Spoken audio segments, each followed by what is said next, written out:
to document life under the sea for more than 4 decades. Wait until you see what he came up with this time. His most ambitious project to date. So much of this process for you is the waiting. It is waiting, and patience is probably the most important tool. Oh my goodness, whoa, right there. On the whale-watching trips that leave the New England Aquarium, you're guaranteed to see a whale or you get a rain check for a future tour. Oh, there you go. What you're not guaranteed is a chance to spend a day with Brian Scary. Getting ready to fluke. The man who may have spent more time up close with these creatures than anyone else on the planet. Whales are the world's most intelligent giants. Scary's latest project took him 3 years to 24 locations, from the equator to the poles. The result? Secrets of the Whales, a 4-part documentary that features some of the most fascinating underwater moments we've ever seen.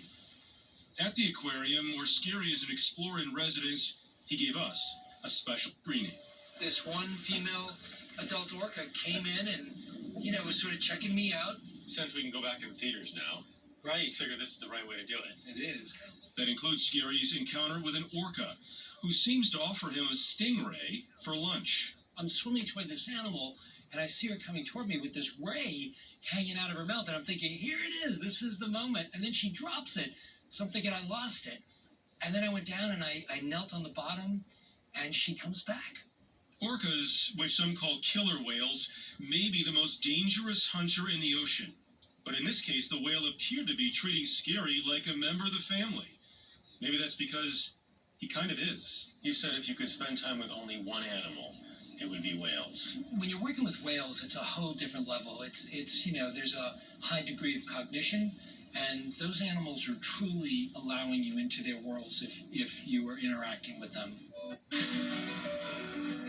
Scary has been free diving for decades to photograph all kinds of life under the sea. His pictures have been featured on the cover of National Geographic multiple times.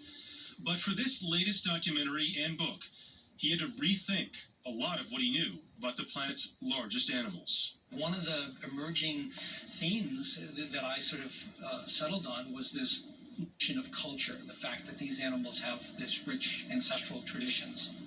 As they announce where they're from when they meet whales from other places. Yeah, so the researchers in the Caribbean that are studying sperm whales say that the first thing a whale that spends time around Dominica says when it meets another whale is, I am from Dominica.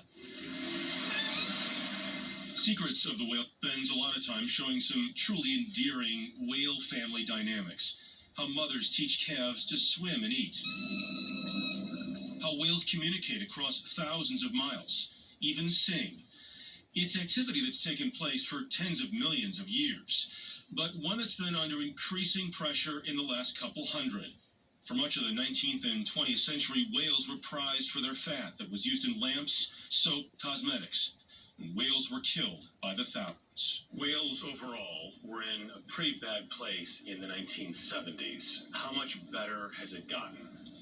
Well, it's kind of a double-edged sword. So whale populations have increased. Animals like humpbacks have come back. The downside is that the oceans in general have been degraded. So, we're dumping 18 billion pounds of plastic into the ocean. And every year we've taken 90% of the big fish out of the ocean in the last 60 years. Climate change is destroying the prey that they eat. So although whaling has ceased in many places and their populations are increasing, the overall picture is not particularly good.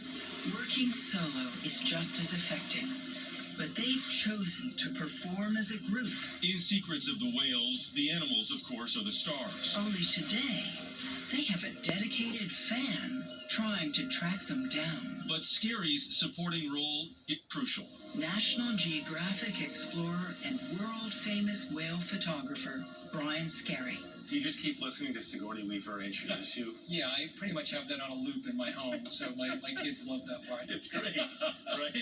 Exactly. Scary's work on documenting ocean life is continuing.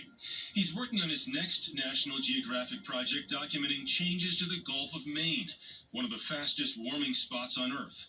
Recently, he captured this drone video of 2 endangered right whales off Cape Cod, appearing to hug. Right there. Oh, yeah. Our our trip to the tip of Cape Cod was not as rigorous as his 3-year expedition. But for just a few hours on the water, not too shabby. Oh, right there. Nice. Whoa! Sweet. He likes us. I think so. Yeah. Today was successful. I mean, It was. he got the Minkies, We had minkies, fins, and a friendly humpback. a very friendly humpback. Yeah. So either you're good luck or we're good luck. I think it's you. Awesome. Oh, man, that is just beautiful.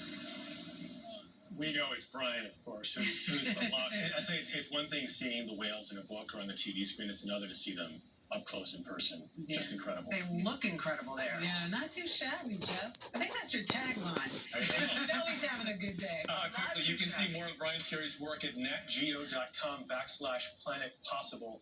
And we want to thank Nat Geo for letting us see more of Brian's amazing work and the New England Aquarium, giving us that access. Coming up next on The Dish from